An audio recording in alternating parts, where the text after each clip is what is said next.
Al descender lentamente, una falla mecánica hizo que de una forma estrepitosa el ascensor parara. Y fue allí donde surgió un héroe, Mario Croquel. Un minero decidió tener una gran idea: bajarse por las sogas de hierro, colgarse e ir salvando a cada uno de sus compañeros de una forma individual. Al bajarse por aquellas hojas de hierro, tuvo una gran expresión para animar a sus compañeros. Les decía: no miren hacia abajo, miren hacia arriba. Fue el ánimo de Mario, el amor por su prójimo, el amor a Dios, que hizo que todos sus 20 compañeros se salvaran. Mirar hacia arriba y no mirar hacia abajo es una gran expresión que salió de la boca del apóstol Pablo. El apóstol Pablo decía: miren y piensen en las cosas de arriba. Mirar las cosas de abajo es mirar hacia un abismo, es mirar de una forma insegura, es mirar con ansiedad. Pero mirar hacia arriba es mirar la paz. Mirar hacia arriba es mirar a Dios sentado en su trono, esperando que por fe los hombres reconozcan su pecado, esperando que los hombres miren con gratitud a Dios.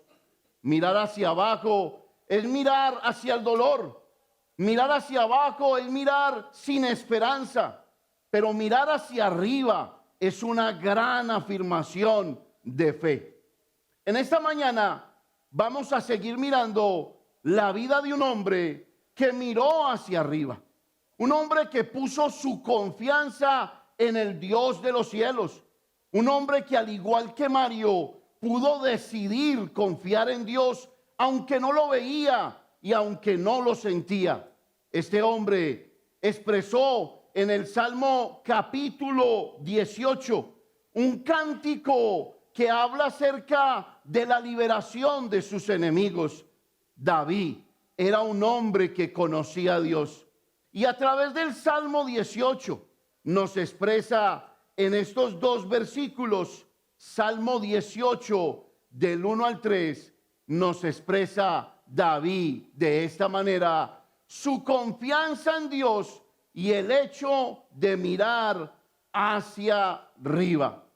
Lea conmigo: te amo, oh Jehová, fortaleza mía, mi Jehová, roca mía y castillo mío, mi libertador, mi Dios, en él confiaré, mi escudo y la fuerza de mi salvación, mi alto refugio, que invocaré a Jehová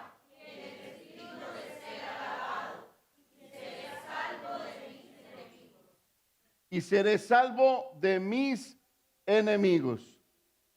Gloria al Señor. Quisiera leerlo conmigo de nuevo en este día, por favor. Gloria al Señor. 1, 2 y 3.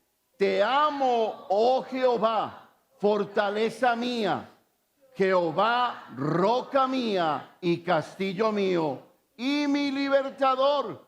Dios mío, fortaleza mía, en él confiaré. Mi escudo y la fuerza de mi salvación, mi alto refugio. Invocaré a Jehová, quien es digno de ser alabado, y seré salvo de todos mis enemigos.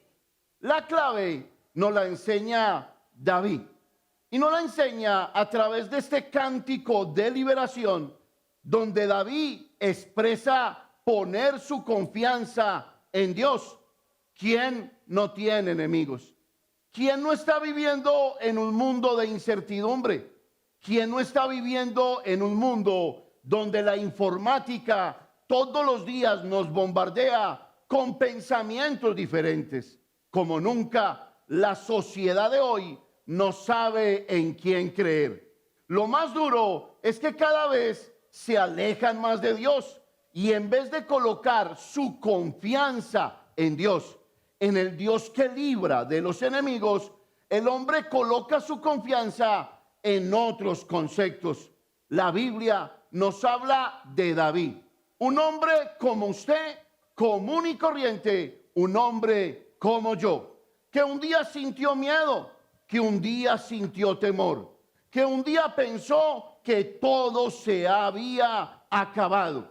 Pero al igual que Mario, el hombre de esta historia, decidió mirar hacia arriba y colocar su confianza en Dios.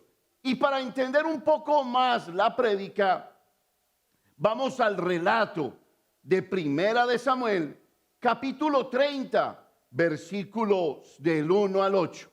Sobre esta historia ya habíamos dado un preámbulo hacía 15 días atrás, así que vamos a enfocarnos en la confianza de David. Déjeme decirle algo, usted necesita confiar en Dios. Si usted no confía en Dios, lo va a visitar la depresión. Si usted no confía en Dios, lo va a visitar la ansiedad. Si usted no le entrega a Dios su corazón, déjeme decirle, mi hermano, va a vivir sin esperanza y sin propósito en este mundo. Bástale al hombre entregarse de todo corazón. Bástale al hombre escuchar a Dios con fe. Y bástale al hombre creer en Dios para que reciba el perdón de sus pecados a través de confiar en el sacrificio que Cristo hizo en la cruz del Calvario. Lo hizo por usted y lo hizo por mí. El rey David había entendido en quién se podía confiar y lo describe de esta manera en esta historia. Lea conmigo a la voz de 3. 1, 2 y 3. Cuando David y sus hombres vinieron a Siclag al tercer día, los de Amalec habían invadido el Negev y a Siclag, y había asolado a Siclag y le habían prendido fuego. Y se habían llevado cautivas a las mujeres y a todos los que estaban allí, desde el menor hasta el mayor, pero a nadie habían dado muerte, sino se los habían llevado al seguir su camino. Vino pues David con los suyos a la ciudad, y he aquí que estaba quemada, y sus mujeres y sus hijos e hijas habían sido llevados cautivos. Entonces David y la gente que con él estaba alzaron su voz y lloraron hasta que les faltaron las fuerzas para llorar. Las dos mujeres de David, Ahinoam, Jezreelita, y Abigail, la que fue mujer de Nabal, el de Carmel, también eran cautivas. Y David se angustió mucho porque el pueblo hablaba de apedrearlo, pues todo el pueblo estaba en amargura de alma, cada uno por sus hijos y por sus hijas, mas David se fortalecía en Jehová su Dios. Antes de pasar a ese versículo que sigue, yo quisiera que repitiéramos esa última frase. 1, 2 y 3. Mas David se fortalecía en Jehová su Dios. Versículo siguiente. Y dijo David al sacerdote Abiatar, hijo de Amalec, yo te ruego que me acerques el efod. Y Abiatar acercó el efod a David. Y David consultó a Jehová, diciendo, ¿perseguiré a estos merodeadores? ¿Los podré alcanzar? Y él le dijo, síguelos, porque ciertamente los alcanzarás y de cierto librarás a los cautivos. Dios había hablado a David y le dijo, persíguelos, porque ciertamente los alcanzarás y podrás liberar a los cautivos. Y el primer punto de esta mañana es, mas David se fortalecía en Jehová su Dios. Mas David se fortalecía en Jehová su Dios. La fe es el núcleo de todo lo que creemos en la vida cristiana. La Biblia dice que sin fe es imposible agradar a Dios. Si no creemos en todo lo que Dios dice, entonces estamos haciendo a Dios mentiroso. La Biblia nos dice que sea Dios veraz, mas todo hombre mentiroso. A través de esta historia vemos un tremendo panorama de la confianza que David depositó en Dios. En este pasaje vemos a un David que se deleitaba en buscar a Dios. Escúchelo, a un David que se deleitaba buscando a Dios. Tal vez la palabra opuesta a deleitarse es quejarse de Dios. Y déjeme decirle, el quejarse no edifica a nadie. El quejarse divide familias, divide corazones. El quejarse ofende a Dios. Y para que usted lo pueda comprobar, vaya entonces al libro de Números, capítulo 11, versículo 1. ¿Sabía usted que Dios derrama su ira frente a aquellos que se quejan? Las quejas no le agradan a Dios. El murmurar no le agrada a Dios. La Biblia nos enseña que Dios también se muestra como un Dios de ira. Y cuando se muestra como un Dios de ira, lo hace a través de nuestras murmuraciones y a través de nuestras quejas. Números capítulo 11, versículo 1, lo dice de esta manera y lea conmigo a la voz de 3. 1, 2 y 3.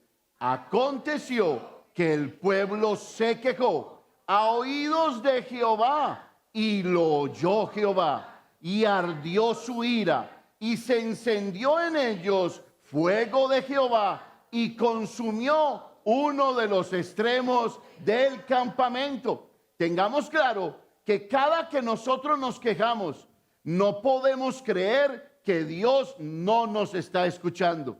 Dios escucha aún el sonido más silencioso de una queja. Él es nuestro creador. Él sabe que sale de nuestro espíritu. Él sabe que le ofende a él mismo. Aconteció que el pueblo se quejó a oídos de Jehová y lo oyó Jehová. ¿Y qué pasó? Y se ardió entonces su ira. Lo más increíble es que era que los que se quejaban por niñerías, se quejaban por cosas insignificantes. Y créame que es así. Muchas veces hemos perdido tanto la confianza en Dios que nosotros tendemos a quejarnos de cualquier cosa. Y le voy a decir algo, qué pereza vivir con una persona que se queja de todo. Qué pereza vivir con una persona que no infunde ánimo, sino que lo que hace es que con sus quejas crea desaliento. El desaliento divide. Mire de lo que se quejaba este pueblo. Vaya conmigo al libro de Números, capítulo 21. Y el título de la prédica de esta mañana es el que ustedes acaban de ver allí. David, un hombre que tenía a Dios por su confianza, por su fortaleza. David, un hombre que tenía a Dios por su fortaleza. Increíble lo que tenía el rey David. Increíble. Pero recuerden, David se deleitaba en buscar a Dios. No le abría puertas a la queja, sino que se deleitaba en Dios. Deleitarse en Dios es tener una relación genuina con Dios, verdadera, donde Él me habla y yo le respondo con la transformación de mi vida. Mire lo que dice Números, capítulo 21, versículos del 5 al 7. Mire de lo que se quejaba este pueblo y concluya usted si hay veces no nos hemos quejado de lo mismo. El mismo arroz. El mismo aceite. La misma persona. La misma esposa. El mismo esposo. El mismo comportamiento de los hijos. Y mira lo que pasó aquí. Así que yo le animo que usted tenga el corazón de David para no quejarse, sino que tenga el corazón, escúchelo, de una persona que quiere relacionarse con Dios. Lea conmigo 1, 2 y 3. Y habló el pueblo, ¿contra quién? Contra Dios y contra Moisés. Porque no nos hiciste subir de Egipto para que muramos en este desierto. Pues no hay pan ni agua, y nuestra alma tiene fastidio de este pan tan que tan liviano. Siga leyendo conmigo. Y Jehová envió entre el pueblo serpientes ardientes que mordían al pueblo, y murió mucho pueblo de Israel. Versículo 7. Entonces el pueblo vino a Moisés y dijo: hemos pecado por haber hablado ¿contra quién? Contra Jehová y contra ti. Ruega a Jehová que quite de nosotros estas serpientes. Y Moisés oró por el pueblo. Y si usted quiere conocer el resultado de esa historia, pues lo invito a que en su casa pueda seguir leyendo. Lo que encontramos aquí es un núcleo de quejas. El pueblo estaba diciendo: no hay agua. El pueblo estaba diciendo: no hay comida. Parece ser que se les había olvidado quién era su proveedor. Y déjeme decirle algo: muchas veces nosotros tendemos a olvidar quién es nuestro proveedor. Por allí está saliendo una historia que debemos de ponerle atención, donde se dice que va a venir una hambruna sobre este mundo. ¿Sabe una cosa, hermanos? ¿Qué le podrá esperar a este mundo? Sino lo más malo, porque no se arrepiente. Claro que va a venir una hambruna, claro que van a haber cataclismos, claro que van a haber dificultades, claro que van a haber cosas muy sombrías. Pero también le voy a decir una cosa: la Biblia dice que allí en medio del dolor está Jehová de los ejércitos. La Biblia también dice que Dios suplirá todo lo que nos falta conforme a sus riquezas en gloria. Eso es lo que dice Dios. Claro que van a venir muchas cosas difíciles, pero también es claro que tenemos un Dios en los cielos que conoce nuestras necesidades y que va a ser propicio para proveernos. Él estará con nosotros todos los días hasta el fin del mundo. Se quejaban. ¿Se ha llegado a quejar usted? Ahora es claro que lo hacían a oídos de Dios, a oídos del Señor. Familia, que se nos quite ese vicio de encima, de estar nosotros quejándonos por cualquier cosa, porque cada que nos quejamos, mire lo que nos enseña la palabra en el libro, en estos versículos, donde nos está enseñando que cada que murmuramos, murmuramos contra el Señor. Cada que murmuramos contra nuestras autoridades, cada que murmuramos contra las cosas básicas que Dios nos ha dado, como el alimento, con el calzado, como el abrigo, estamos murmurando contra Dios. Y la Biblia nos dice que entonces la ira de Dios se enciende en contra de nosotros. Seamos agradecidos de corazón. En lo poco, seamos agradecidos de corazón. ¿Por qué? Porque el hecho de compararnos con aquellos que no tienen nos hace sentirnos a nosotros muy bendecidos por Dios. Usted está en una nación donde es verdad, fluye leche y miel. Claro, hay que trabajar duro, pero esta nación necesita más gente que la bendiga y no gente que la maldiga. Ojalá usted tenga eso en su corazón. Acompáñeme al libro de Éxodo, capítulo 16, versículo 8. ¿Qué hace Dios? ¿Qué hace Dios? ¿Cuál es la propuesta de Dios para que usted no le falte nada? Y esto hay que creerlo, es por fe.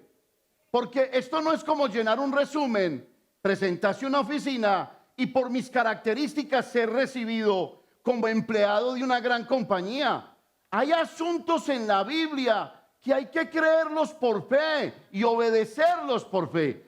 ¿Qué dice la Biblia? Mas el justo por la fe vivirá. El justo. ¿Quién es el justo? El que ha sido lavado y comprado con la sangre de nuestro Señor Jesucristo. cuando usted ha sido lavado con la sangre de Cristo, usted ha sido declarado justo delante de Dios. Y dice la Biblia que usted vivirá por la fe. Vivir por la fe es vivir por lo que sale de la boca de Dios y no por la boca de los hombres.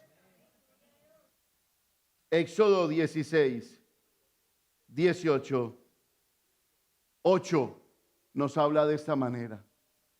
Lea conmigo 1, 2 y 3.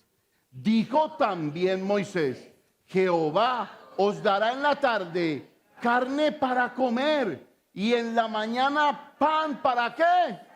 Mire a Dios donde se ubica.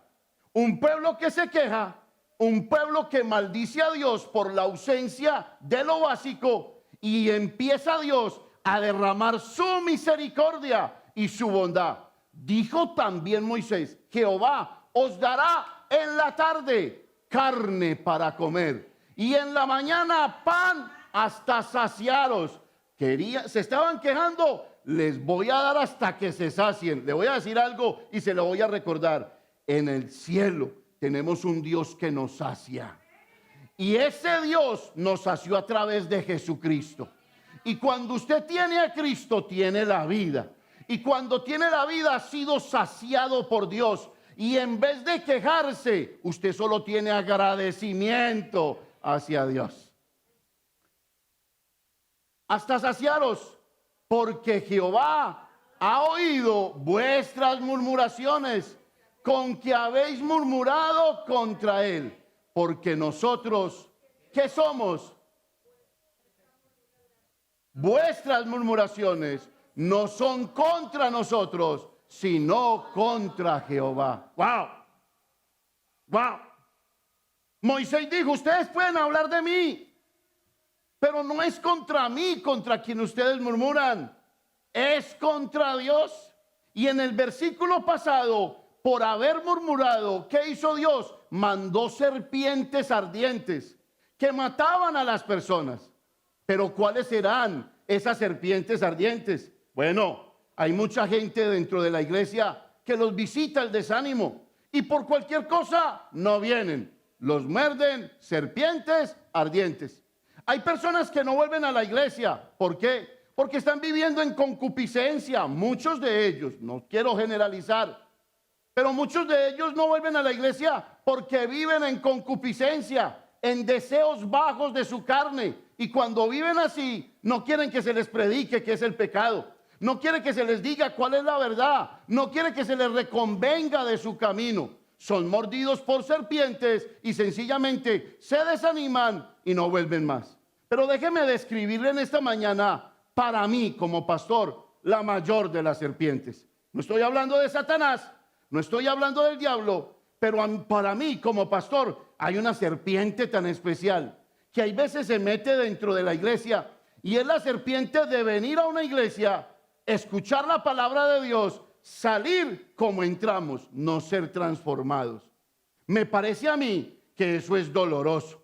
Y no solamente doloroso para el corazón de un pastor, sino para el corazón mismo de Dios. Porque hay personas que vienen, escuchan la palabra de Dios y parece que venir a la iglesia se les convierte en el rito de cada 8 días, en la costumbre de cada 8 días. ¿Por qué? Porque no hay transformación en sus vidas. ¿Y por qué no hay transformación en sus vidas? Pues tenemos que recordar una frase que Jesús le dijo a Pedro: Pedro, si no dejas que yo lave tus pies, no tendrás parte conmigo en el reino de los cielos. Cada que usted viene a la iglesia, ¿sabe qué está haciendo el Espíritu Santo? Lavándole sus pies. Hoy estamos hablando de la fortaleza. ¿Y sabe qué está haciendo el Espíritu Santo? Le está lavando sus pies para que usted entienda que su único recurso de confianza es Dios en los cielos y en la tierra. Cada que usted viene a la iglesia y le dicen Jehová es mi pastor, Dios le está lavando los pies por medio de su Santo Espíritu, diciéndole: hay una provisión para ti, no te la pierdas. Pero cuando sales de la iglesia, sales dudando, no sales creyendo, empiezas a comportarte con tus propias actitudes, empiezas a pensar bajo tus propios conceptos, empiezas a maquinar cómo debes de hacer. Te olvidaste de que debes de confiar en el Señor. Y Jesús le enseñó a Pedro: Pedro, como no te dejas lavar los pies, como no escuchas la palabra por fe, entonces no tendrás parte conmigo en el reino de los cielos. No tener parte con Jesús en el reino de los cielos no nos habla solamente de una expulsión, nos está hablando de que sencillamente cada que venimos a la iglesia y no venimos a escuchar por fe, esa palabra no brota para transformación, no brota para vida eterna, no brota para cambios. Seguimos siendo las mismas personas. Seguimos siendo las mismas personas. ¿Qué le dijo entonces Pedro? Señor, no solamente me laves los pies, lávame todo el cuerpo. Yo quiero todo de ti y menos de mí. Y ese es el secreto. Querer todo de Dios y menos de nosotros mismos. ¿Sabes por qué no te funciona la vida? Porque lo haces al revés. Quieres más de ti que de Dios. Esperas más de ti que de Dios. Y por eso la vida no te funciona. Porque Dios, por más que te habla, por más que te limpia los pies, todavía no es el centro de tu vida. Y queremos que Dios haga milagros, y queremos que Dios conteste oraciones, y queremos torcerle la mano a Dios en un ayuno, porque tenemos una gran necesidad. Al contrario, cada vez nos alejamos más del Señor. ¿Quieres tener parte con Dios? Escucha a Dios. La relación que David tenía con Dios, le voy a decir una cosa, es envidiable. Se lo voy a volver a repetir. La relación que David tenía con Dios es envidiable. David era de los que se sentaba en la grama, miraba hacia el cielo y no perdía oportunidad para decir: Señor, los cielos de los cielos no te pueden contener. Tremendo adorador, tremendo agradecido, un hombre que no se cansaba. Lo hacía de corazón. Me encanta porque nadie puede olvidar el escenario de cuando David derribó a Goliat. Nadie lo puede olvidar. Es una historia para toda la vida. Y le voy a decir una cosa. ¿Qué hizo David antes de derribar a Goliat? Fue y se metió a un arroyo. Y en el arroyo trajo 5 piedritas. ¿Usted cree que esas 5 piedritas se las encontró fácilmente? Él las escogió. Eso nos habla del tiempo que David tomó el arroyo para tener relación con su Padre Celestial. ¿Qué me indica eso a mí? Que David, por su relación con Dios, ya había vencido a Goliat en su corazón. Ya había visto a David derrotado, a Goliat lo había visto derrotado. David buscaba a Dios de corazón. Y cuando lo buscaba, cuando tuvo ese enfrentamiento, antes de tener ese enfrentamiento con Goliat, ya él en su corazón, por la fe, había visto un Goliat derrotado. Había visto un Goliat vencido. Hecho está. Hecho está. Mi relación con Dios me lleva a crecer tanto que los Goliat que vengan por delante, yo ya los veo derrotados. Derrotados antes de que vengan. Mi relación con Dios es firme, es eficaz, es segura. He echado raíces y cuando ya se presentan los gigantes, yo digo: eso es pan comido para Dios. Para Dios no hay nada imposible. Dios todo lo puede. Pero ¿qué ha pasado? Dios ha desarrollado confianza en tu corazón. David lo dio por hecho. Ese Goliat ya está vencido, ya está derrotado. ¿Qué decía David? Señor, los cielos de los cielos no te pueden contener. Y cuando él decía eso, hablaba de la grandeza de Dios. ¿Es grande Dios en tu corazón? ¿Es grande? ¿Lo ves como lo veía David? ¿Grande? Porque eso haría la diferencia. Si nosotros... Le voy a decir algo, y póngame mucho cuidado. Si oramos por algo y no confiamos plenamente en Dios, lo que hay en nuestro corazón es un afán porque Dios responda a una oración. Si clamamos a Dios y lo hacemos dudando, solo existe el afán de que Dios responda a una oración. ¿Y qué dice la Biblia? Tenga la paciencia, su obra completa. Tenga la paciencia, su obra completa. Quiere decir que hasta que no haya paciencia en tu corazón, hasta que no le añadas a la paciencia confianza, entonces tú terminarás embarrando la obra de Dios en tu vida. Difícilmente caerán los gigantes en tu corazón por ausencia de paciencia, porque en la paciencia es que vemos la voluntad de Dios. Mira lo que dice el libro de Hebreos, capítulo 10, versículos 35 y 36. Mire lo que nos invita a Dios.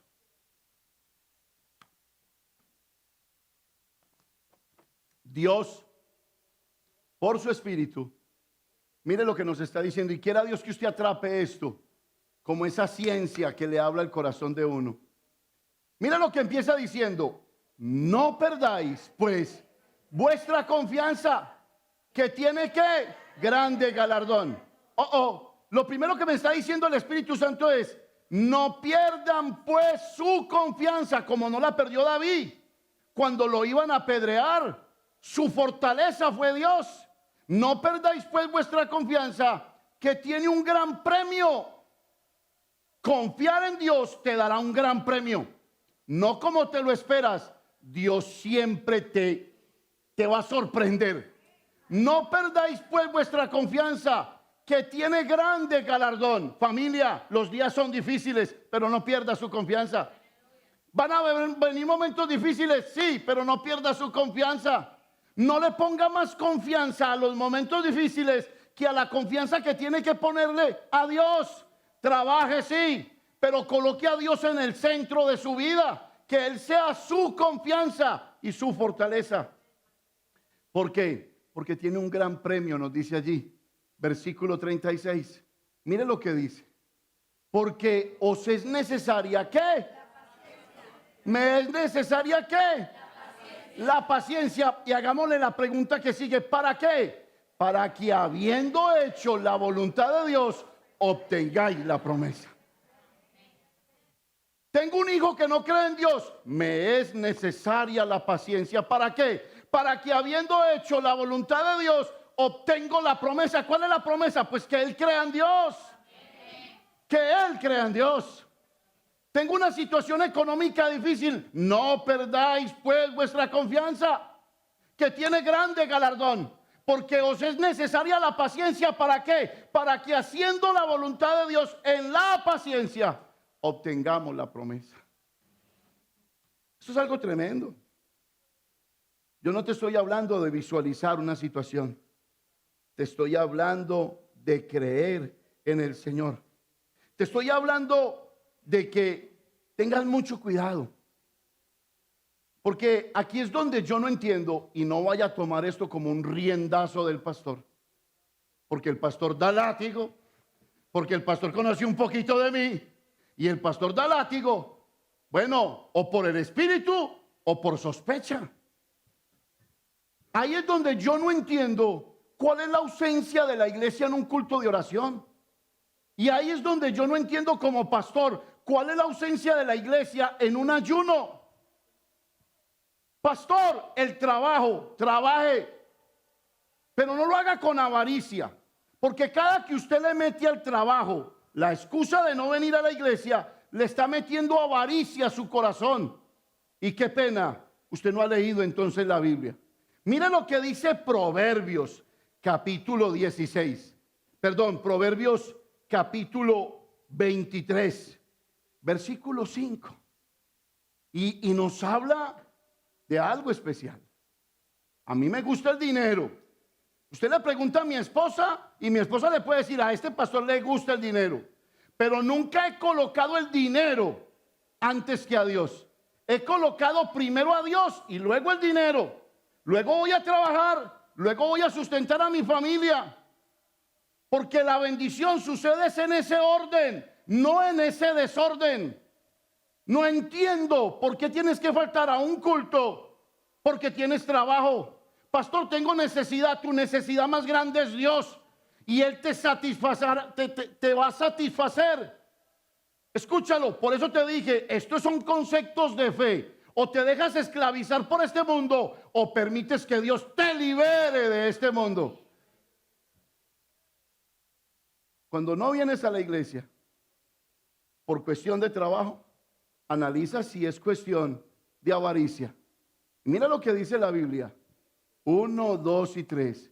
¿Has de poner tus ojos en las riquezas, siendo ningunas? Porque se harán alas como alas de águila y volarán. Y usted puede decir, y volarán, y volarán, y volarán. ¿Has de poner tu mirada en las riquezas? Pastor, es que todo no se alivia con oración. ¿Qué qué? ¿Qué qué? Prepárese para leer una historia apasionada. Porque le voy a decir una cosa.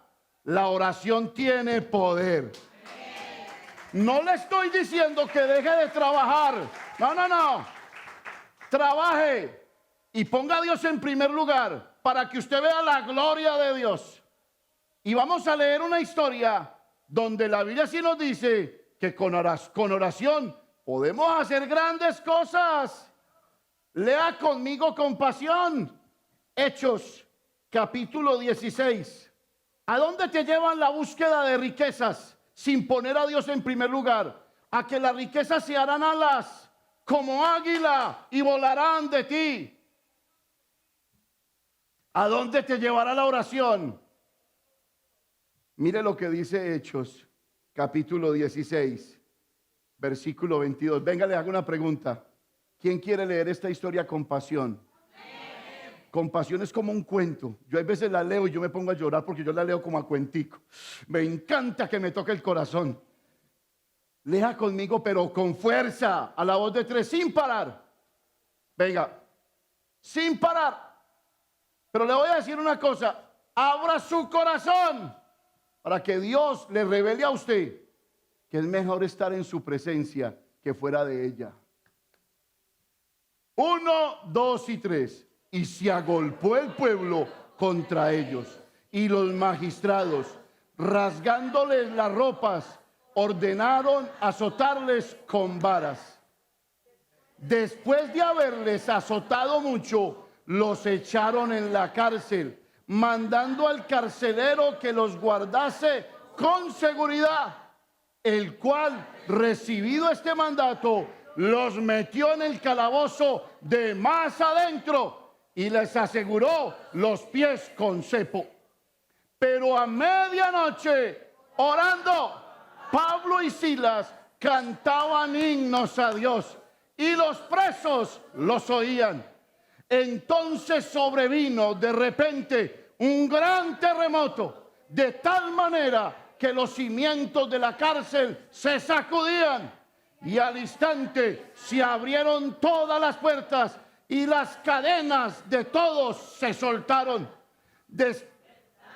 Carcelero, y viendo abiertas las puertas de la cárcel, sacó la espada y se iba a matar, pensando que los presos habían huido. Mas Pablo clamó a gran voz diciendo: no te hagas ningún mal, pues todos estamos aquí. Él entonces, pidiendo luz, se precipitó adentro y temblando se postró a los pies de Pablo y de Silas, y sacándolos les dijo: señores, ¿qué debo de hacer para ser salvo? Ellos dijeron: cree en el Señor Jesucristo y serás salvo tú.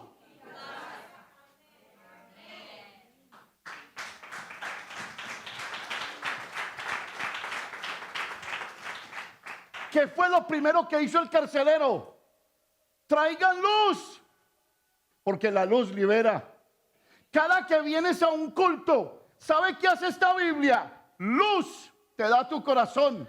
Por eso dice la Biblia, lámpara es a mis pies tu palabra. Voy a hacer un negocio, lámpara es a mis pies tu palabra. Me voy a casar con una mujer, lámpara, luz es a mis pies esta palabra.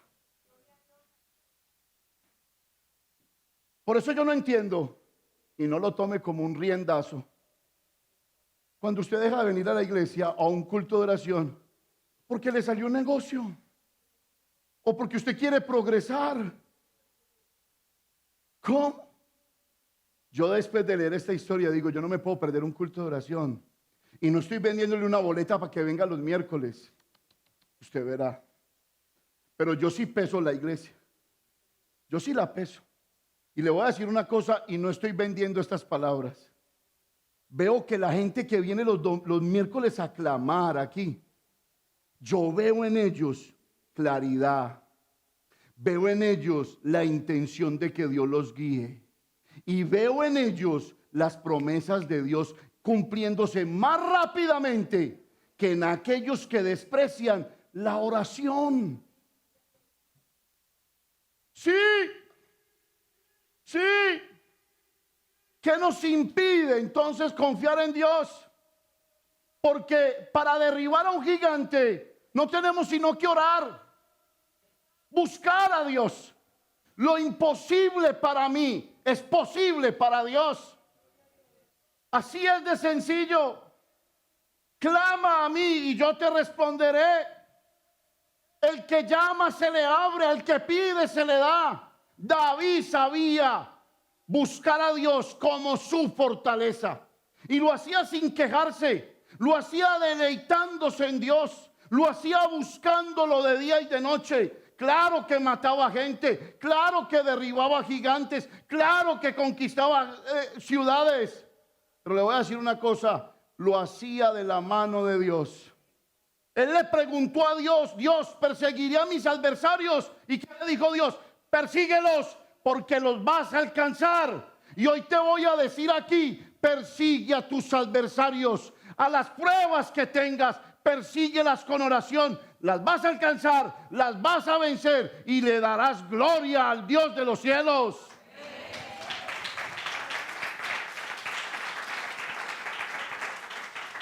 ¿Qué te impide confiar en Dios? Y te voy a señalar una sola cosa, el pecado nos impide confiar en Dios. Cuanto más te demores contemplando tu pecado, más lejos estás de Dios. Puedes venir a cantar aquí, se te pueden salir las lágrimas de los ojos, pero entre más sigas acariciando tu pecado, aceptando tu pecado, viviendo con tu pecado, más lejos estás de Dios. No pretendas que estar aquí sentado te ha acercado a Dios. No. Un corazón contrito y humillado, a este no desprecio, dice la Biblia. Y si tu corazón estuviera contrito y humillado, no querrías seguir pecando. No querrías seguir metido en el lodo cenagoso. Querrías vivir para Dios. ¿Qué te separa de una decisión? Te voy a decir que te separa el cielo, pero también el infierno. Oh sí.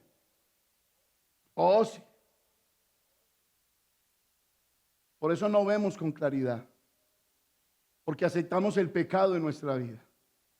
Y el pecado es el archienemigo de la confianza en Dios. El archienemigo. Claro, es que cuando yo confío, yo me entrego. Y cuando yo me entrego, ¿sabe qué hace Dios? Hijo, escúchame, quiero que limpies tu corazón. Nadie puede pretender confiar en Dios sin tener un corazón limpio. Escúchelo. Nadie puede pretender confiar en Dios si primero no tiene un corazón limpio. Pastor, ¿cómo lo limpio? Es imposible que lo limpies. La única manera es que le digas a Dios, Dios, aquí estoy fracasado, aquí estoy derrotado, aquí estoy, he inventado con mi vida lo que me ha dado la gana y la he destruido. pero yo hoy te pido perdón. Me arrepiento. Vengo a ti, lávame, límpiame y hazme una nueva criatura. Y esta es la obra maravillosa del Espíritu Santo. Que no ponemos nada, pero Él lo pone todo. Que yo no hago nada, pero Él lo hace todo.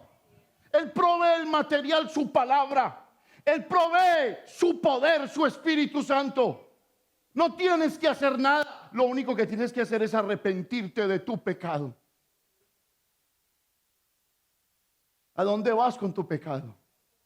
¿A dónde te va a llevar tu pecado? No vas a escribir una historia feliz. Eso sí te lo puedo garantizar. Y no soy adivino ni soy profeta, pero no vas a escribir una historia feliz. David, en Primera de Samuel capítulo 30, versículo 8, no inventó una forma de adorar a Dios. Aquí hay gente que inventa formas de adorar a Dios. Sí, sí. Hay gente que le pone cargas a uno que uno no ha podido llevar. Sí, sí. David no se dejó colocar cargas de nadie. David escuchó que lo iban a matar sus hombres más queridos. Ven, te pregunto, ¿qué esperas de tus hijos? Nada. ¿Qué esperas de tu esposa? Nada. ¿Qué esperas de tu esposo? Nada. Es mejor no esperar nada del hombre. Y David lo iban a apedrear los hombres por quien él había dado la vida. Pero en el versículo 8 me encanta lo que hace la relación de David con Dios. Y David, ¿qué hizo? Consultó a Jehová, diciendo: ¿perseguiría a estos merodeadores? ¿Los podré alcanzar? Y él dijo: síguelos, porque ciertamente los alcanzarás y de cierto librarás a los cautivos. Y dice la Biblia: y David se fortalecía en Dios. Quiero terminar con esto. ¿Cómo fortaleció David? ¿Cómo se fortaleció David en Dios? Y esto sonará creepy, extraño. Mirando el amor y la fidelidad de Dios en el rechazo de su pueblo. El mismo pueblo que decía: David mató a sus 10,000. David, David, David. Ese mismo pueblo lo iba a asesinar. ¡Wow! ¿Qué hizo David? David volteó la torta. Y lo que hizo David fue mirar el amor de Dios y la fidelidad de Dios en el rechazo de su pueblo. David sabía que lo que estaba pasando iba a servir para glorificar el nombre de Dios. David sabía que a él no lo iban a matar. ¿Por qué? Porque corrió a fortalecerse en Dios. Y esa fortaleza en Dios le abrió el camino para entender que mejor es confiar en Dios que confiar en el hombre. Esa fortaleza que abrió David con Dios le enseñó algo, le dijo: mi fidelidad contigo te sacará de cualquier situación. Mi fidelidad. David lo hacía. ¿Cómo lo hizo María, la madre de Jesús? ¿Cómo lo hizo? ¿Ustedes se han imaginado a María? Los discípulos salieron corriendo. Ella quedó ahí con el discípulo Jesús, Juan. Y María, ¿sabe qué? Estaba frente a la cruz del Calvario. ¿Y sabe quién estaba en esa cruz? Su hijo. Si había algo doloroso que no se podía evitar, era ver a su hijo ahí colgado.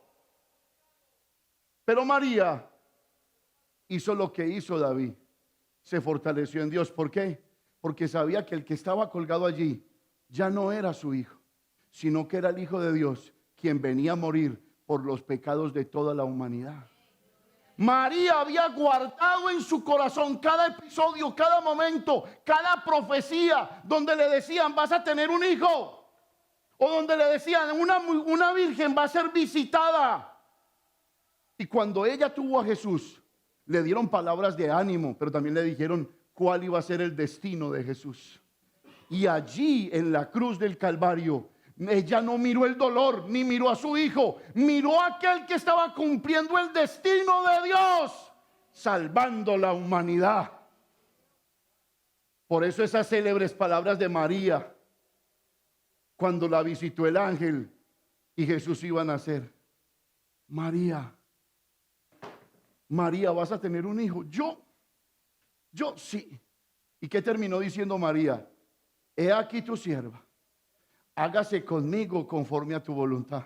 Tal vez Jesús aprendió esas mismas palabras en el huerto de Getsemaní, cuando estaba sudando grandes gotas de sudor porque sabía lo que iba a enfrentar: la cruz del Calvario, el peso del pecado de toda la humanidad, de tiempo pasado, de tiempo presente y de tiempo futuro.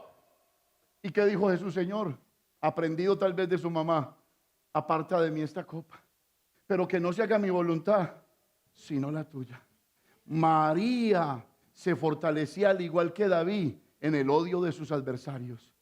Los adversarios me odian, pero tengo un Dios que me ama.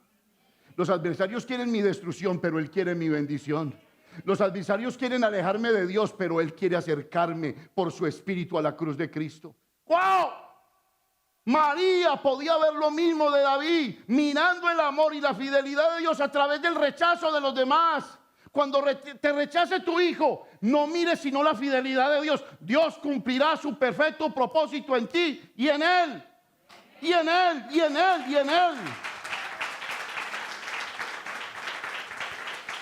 Cuando conoces el porqué de Dios, entonces eres fortalecido. Cuando conoces la escritura y hacia dónde te dirige, entonces eres fortalecido. María era una mujer de fortaleza y de dignidad, y por eso permanecía de pie frente a la cruz del Calvario. ¡Wow! ¡Wow! ¿Estás aquí en esta mañana? ¿Qué le gritaban a Jesús? ¡Bájate! ¡Bájate de esa cruz! Le gritaban los mismos que lo habían ovacionado, los mismos a quien había sanado, los mismos a quien había limpiado de lepra. Le decían: bájate de la cruz, sálvate a ti, sálvate, sálvanos a nosotros. ¿Qué tal que Jesús hubiera bajado de esa cruz? A ver pues, ¿cómo es que es? A ver quién dijo algo. A ver, póngala como quiera. Pero la mayor virtud de Jesús fue la obediencia. Obedeció hasta la muerte. Y allí concluyó su gran bendición. ¿Cuál era la gran bendición? Salvarte a ti y salvarme a mí. Gloria a Dios por Cristo. Gloria al Señor. María no escuchaba el odio y el rechazo de los demás. Veía el plan de Dios consumado, una nueva historia escrita para la humanidad. Hay perdón de pecado, hay perdón de pecado, hay liberación, hay sanidad, hay libertad.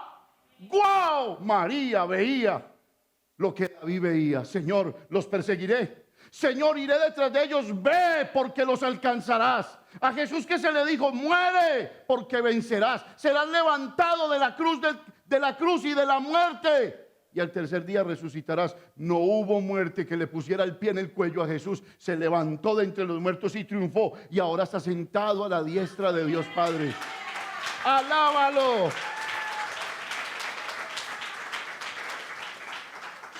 Termino con esto.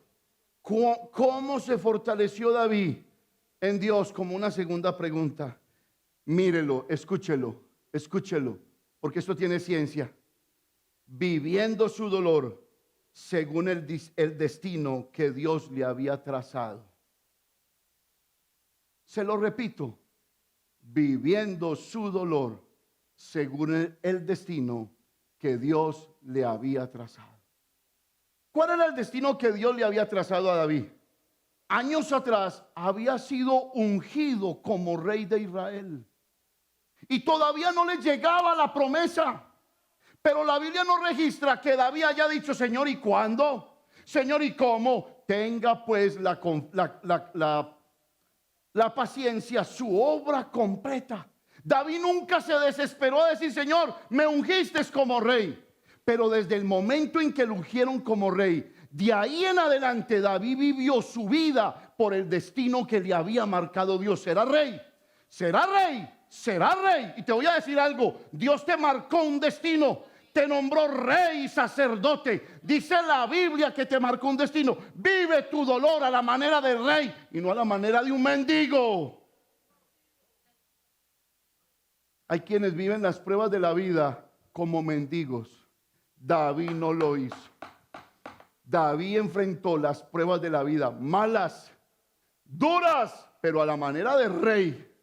Ungido por Dios, separado por Dios, bendecido por Dios, protegido por Dios, fortificado por Dios. Por eso él sabía dónde correr, porque su destino se lo había marcado Dios. No te dejes engañar, tu destino no te lo marcó el diablo, tu destino no te lo marcó tu carne, tu destino te lo marcó Dios en el cielo y lo hizo a través de su Hijo Jesucristo.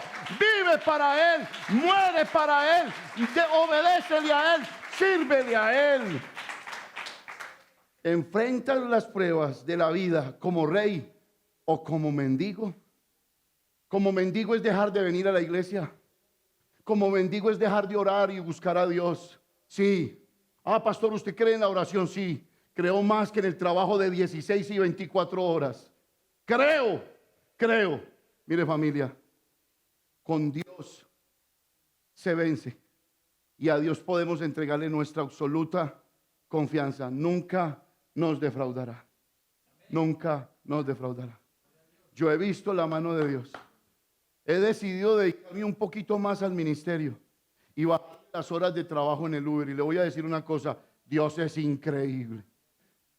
Dios es increíble. Puedo salir a las 10 de la mañana a trabajar y prendo el Uber y el Lyft y la primera carrera no falla, de 18 a 25 dólares. ¿Cómo? Dios. Es que yo no hablo de no trabajar.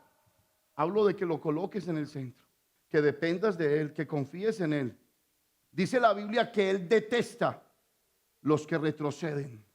Dice la Biblia que Él no va con aquellos que avergüenzan su alma. Es que esto es para berracos. Esto es para valientes.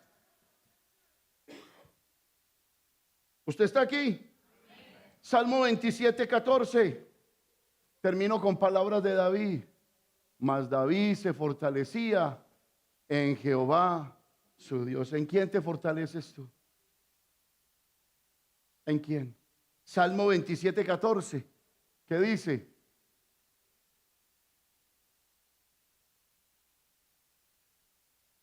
Mire lo que nos expresa este salmo. Aguarda a Jehová. ¿Quiere leerlo conmigo? Sí.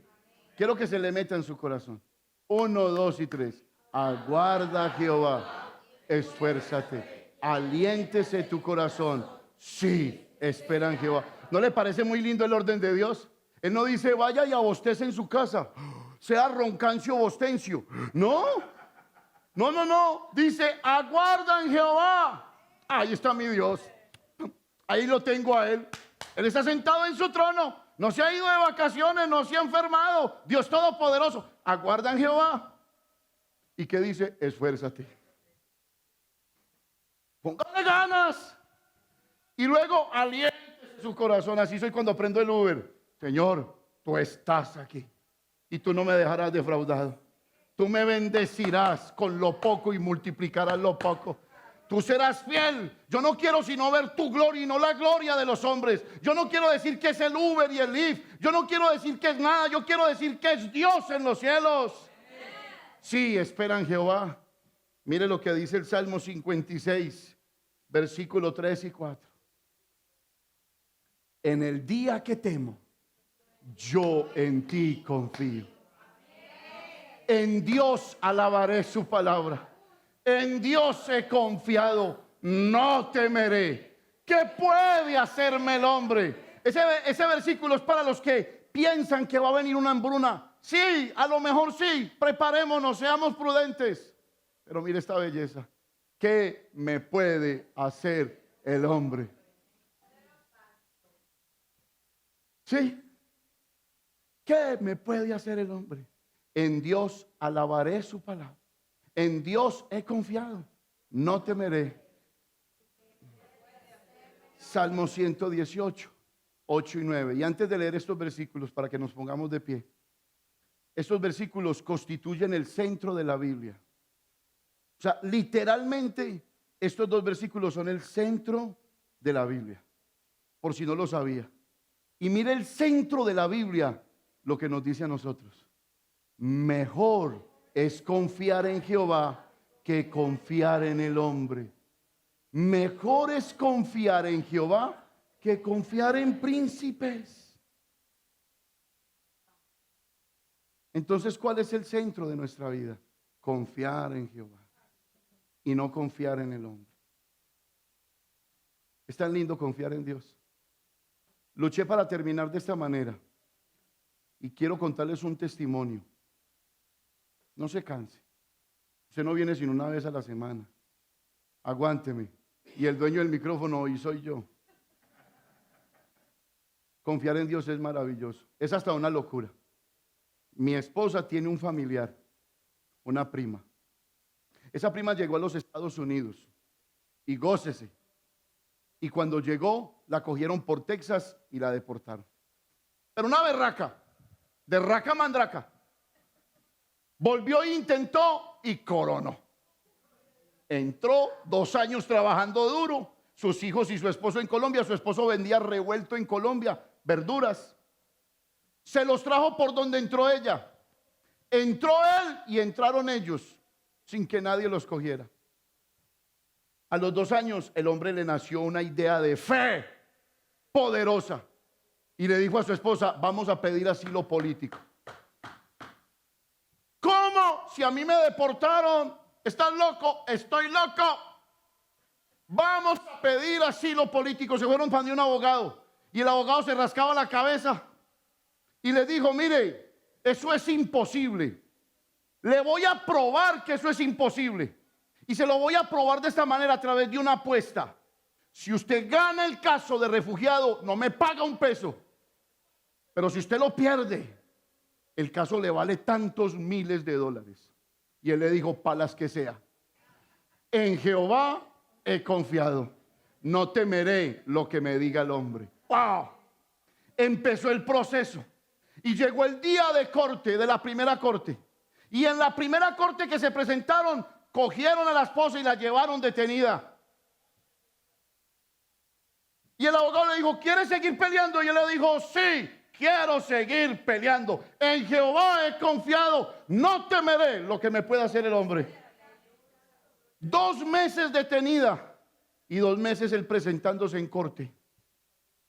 Cuando lo vio esa mala, perversa, bien brava, le dijo: señor, ¿a usted qué lo trae a esta corte?